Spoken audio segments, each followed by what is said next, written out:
Oh, you guys, I'm so glad you're here. I know it looks kind of crazy around here, but I am determined to stay up all night because I just read this awesome collection of short stories called Up All Night, and the most amazing things happens to all these characters in the middle of the night. So many different things. I had no idea. I feel like I've been missing out. What kind of stuff am I talking about? Well, the very first story in here is really great. It's called Never Have I Ever. It's by Karen McManus. Maybe you've heard of her. She also wrote One of Us is Lying and a bunch of other awesome mysteries. Well, in this story, there's this girl, Grace, and she's at a party with a bunch of her friends, and they're playing like the world's longest game of Never Have I Ever. It's actually getting pretty boring for Grace, and she's even the one who brought the cards. And so then her friend Caleb thinks that he can make it more exciting, and he says that if the next card that they pull, if you haven't done what it says, then you have to do it right then, like a dare. And so the card he pulls out for Grace says, "Never have I ever spied on a neighbor." Grace thinks it's kind of dumb, but you know, she's not gonna turn down a challenge. And so before you know it, they're sneaking across the street to look in the windows of this creepy old guy's house.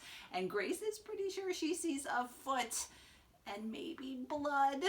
And maybe they think they should go in and see if everyone's okay. It seems very creepy. I can't even tell you what happens next.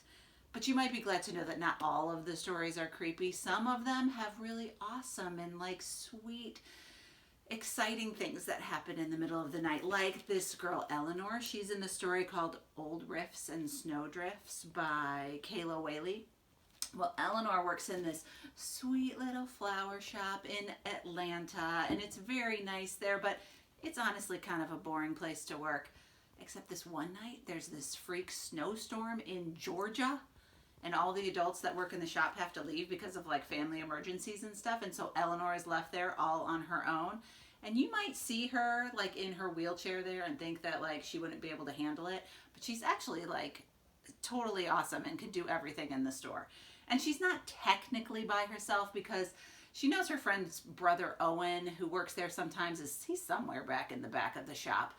And everything's fine until the power goes out and it's totally dark. Her cell phone stops working.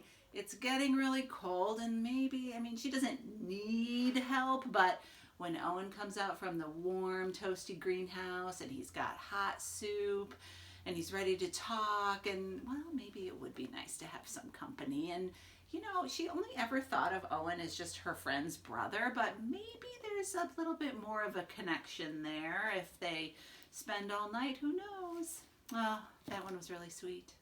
Oh, but there's so many more good stories. Like there's this one about a girl who has these secret superpowers, and then they're not so secret anymore, and everything kind of starts to go wrong. And oh, I just want to tell you about all of them, but I don't have time.